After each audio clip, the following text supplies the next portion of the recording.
going on, guys? It's your boy Fang Mobile Gaming here, and we are getting ready to go into Phase 2 of Patch 1.0. For those of you guys that didn't know, every single patch is going to have a Phase 1 and a Phase 2. So Phase 1 is going to have one character, and then Phase 2 is going to have another character, and then the next patch will have Phase 1, Phase 2, this character, this character. So essentially we're going to be getting 2 characters every single patch essentially. I'm going to talk about that towards the end of this video. But the main purpose of this video is should you summon for Jing Yuans or his light cone before dawn. We're also going to have raid ups for March 7th. Jing Yuans and Su Shang on this banner. So is this the banner for you? Should you summon for this? It's going to be a no-brainer in my opinion. First off, if you like the character, summon. If it's a husband or whatever it is, summon. Your enjoyment with the game should be first and foremost when it comes to games like this.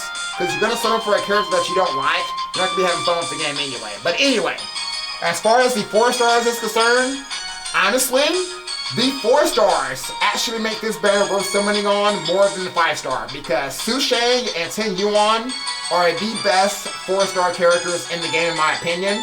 I know a lot of tier lists get it wrong, but they did the right thing when they rated Su Shang and Jing Yuans high. Jing Yuans is the best support character in the game outside of Bronya if you don't have her. Jing Yuans, if you don't have her, summon. If you don't have Su Shang and very strong physical DPS, you should be summoning for Su Shang and Jing Yuans if you do not have them. If you do have them, you need to consider, do you want to dupe them? You gotta look at their eidolons. Do you think it's gonna be worth getting dupes for them or not? However, without the 4 stars, should you just summon for Jing Yuans himself? And that's gonna be what's interesting here. So, in my opinion, I wanna say, for the form team, the AoE form team essentially being like Himiko and Herta and Asta, Jing Yuans is going to be a must summon for the form team because he's going to be doing a lot of strong AoE lightning DPS. He's going to be a good replacement for a Serval or even a Sampo essentially. Because if you pair Jing Yuans with Asta and Herta or even Himiko if you have her, you're pretty much going to be AoEing everything down. He's going to be doing some pretty good follow-up attack damage as well. So I would say yes for the form team. As far as just the overall lightning unit, because some people might not be wanting to use Serval, maybe you don't like her for whatever reason.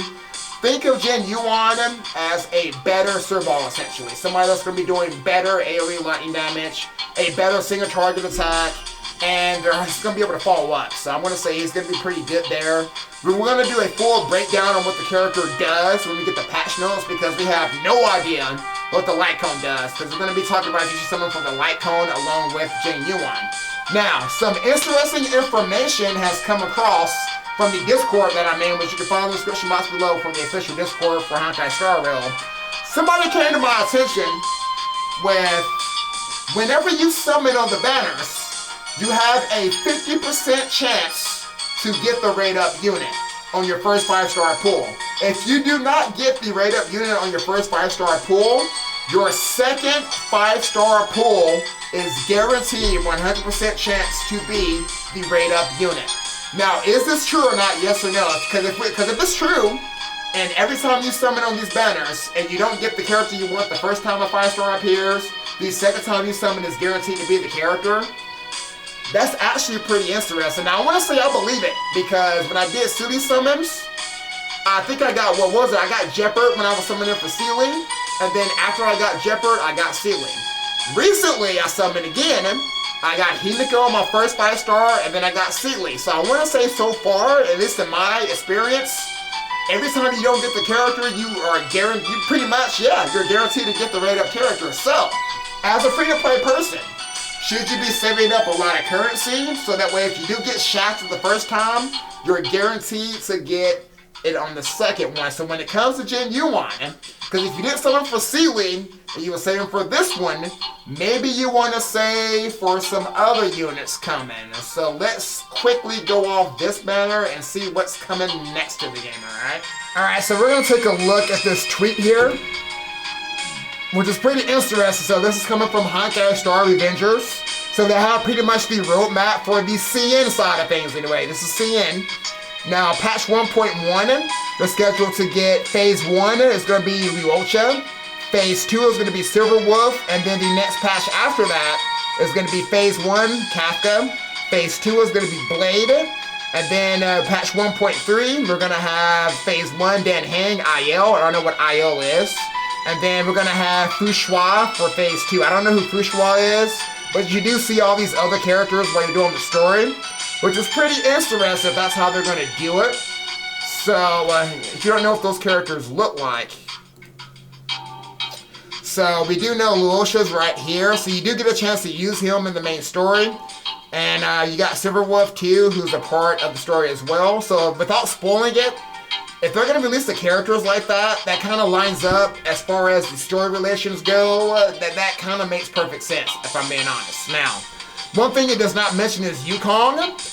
Now, Yukong is pretty much, because she's a 4-star character, she's probably going to be one of the raid-ups with, like, Luosha on Phase 1, most likely. We don't know what these characters do yet, so I want to say it's too early to make a decision on if you want to skip this banner and save for Luosha or Silverwolf. I'm just giving you guys this information if you want to save for, you know, the waifu pool or the husbando pool. And maybe Luosha looks interesting to you, maybe you want Silverwolf, Yukong, but I ain't gonna lie, I want Kafka. So I'm saving for, I'm probably gonna sit my Kafka just because I now know that if I don't get Kafka when I pull for her, I can just pull her every other time. I'm gonna be doing some big roll pulls on Kafka, just you wait. But as far as Luosha goes, I said on this game that, like I even said before, that I was going to skip this banner right here because I got all the 4 stars in the game currently since Yukong is going to be the next 4 stars after this goes away. Then that's going to be when I really want to pull again for somebody like me. I don't really need this unit, but because we can guarantee ourselves a unit after every other pull, for me, it makes no sense for me not to just summon every single banner and just get them every other time. It's almost like it's almost like a step pool, like one of those 5-10 step pools from other games. You're pretty much guaranteed to get the unit, so why not do it? Because I mean, I'm going to be doing like guaranteed pools anyway every time.